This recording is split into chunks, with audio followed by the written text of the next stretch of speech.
Hello folks, I'm Jerry Scheidbach, pastor at the Lighthouse and your brain masseur. A couple of Sigma Alpha Epsilon frats from Oklahoma University led a chant on a bus ride saying, quote, "You can hang him from a tree, but he'll never sign with me. There will never be an inward SAE," end quote. Wow. And then add to that the whoops and the yays from writers approving this chant, led, by the way, by a graduate from the Jesuit Preparatory School of Dallas.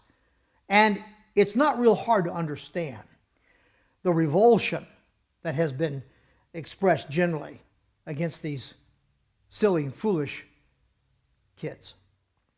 That chant, my friends, is every bit as racist, as evil, as hateful, as well as what we've been hearing from some radical black groups. Stuff like this, quote, "Our brothers need to break some cracker skulls," end quote. And how about this one? Quote, "Exterminate all white crackers. Finish what Hitler started," end quote. And quote, "You want freedom? You're gonna have to kill some cracker babies," end quote. And then this one, quote, "I believe in the death and destruction of all whites," end quote. Now, I hate this kind of behavior, and I'm sure that you do. I believe God loves all the little children. Red and yellow, black and white, they're all precious in His sight. I believe with deep conviction, and the principle articulated so beautifully by the late Martin Luther King, let us judge a man by the content of his character, not by the color of his skin. And I also believe that works both ways. Or shall I say, always. No black man has a right to hate all white men, any more than any white man has a right to hate all black men. Racial tensions, however, seem to be increasing in our country of late. Ferguson is an example of how some in our society today are clearly trying to push us into a racial war.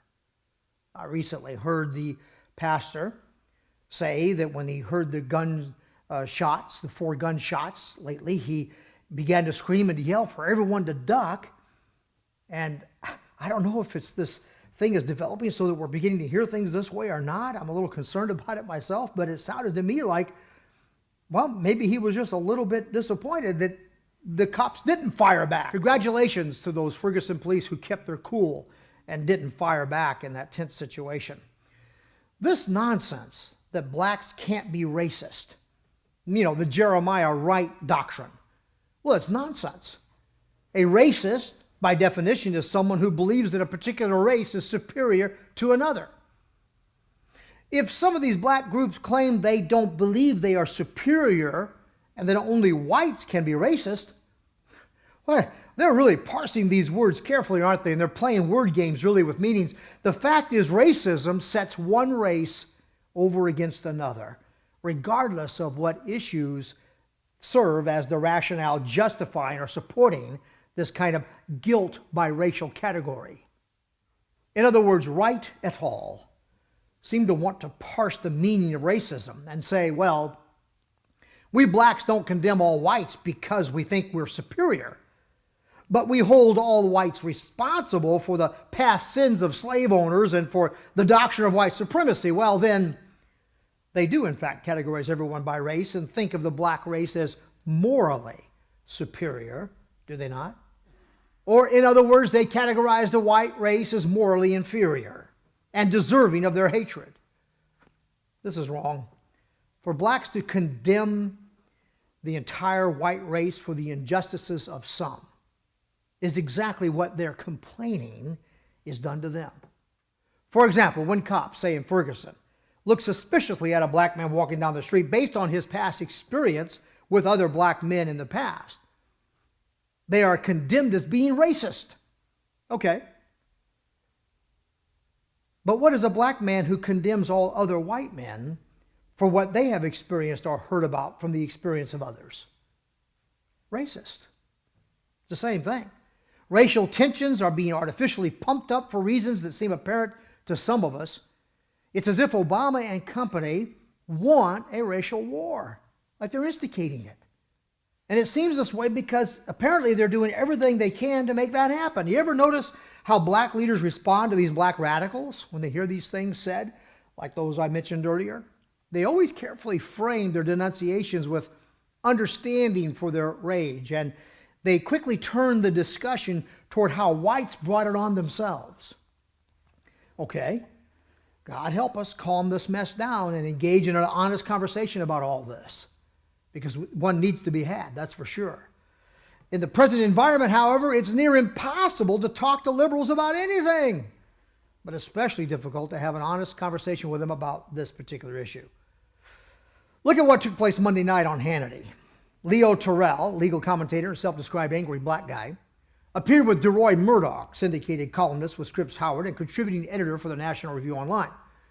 Well, the angry black guy, Terrell, threw a fit and raising his voice, finger pointing, interrupting, refusing to listen, shaming Murdoch and Hannity for agreeing with him. I mean, give me a break. Why? Well, because Terrell believes that what they should have been talking about was that SAE frat fuss on a bus. And no doubt that needed to be part of the discussion, but he was flying off the handle because how dare you talk about this when we should be talking about that? What's that about? And then when Murdoch and Hannity attempted to address the issue that seemed to be of concern to Terrell, he wouldn't listen. He talked over them and wouldn't stop for a moment to listen as they tried over and over and over again to tell him, we agree with you. Look, liberal, if you refuse to listen, how can we have a conversation? If every time we ask you a question, you respond by attacking us and refuse to answer the question, how can we have a conversation? But what are we going to do if you respond to a question with an attack on us, and then we try to agree with you and you still won't listen? How can we have a conversation in an environment like that? You see, there's nothing left but Ferguson. And apparently, that's what a lot of you out there want. Should Americans be preparing for what, Black Panthers to come into our cities and stir up a kind of Ferguson scenario? Now, I've got to conclude, but hey, I think that graduate from the Jesuit Preparatory School of Dallas that was obviously trying to stir up racial hatred, along with the kids who rallied to him, should be expelled, period. I agree with that. Such behavior ought to be condemned, and condemned without qualification.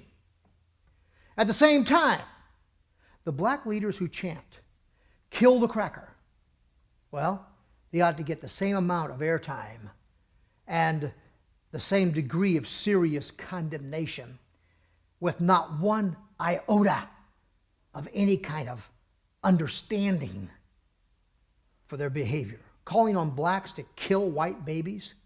You've got to be kidding me. And let me ask you a question. Can anyone possibly suppose that whites hearing this sort of thing and then watching some of you in black leadership talk like you understand their anger, implicitly justifying that behavior, you think white people don't start thinking maybe they had better watch out? I want you to think about what you're doing here. In other words, of course, these people know exactly what they're doing. And because it's impossible to believe they don't know what they're doing, I must conclude it's what they want to do. They want to stir up a racial war in this country. God help us. Look, I'm warning you, America.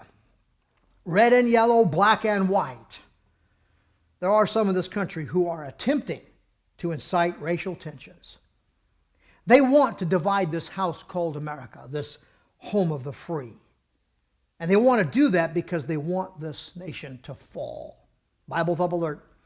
Bible thump alert. Like Jesus said, a house divided against itself shall not stand.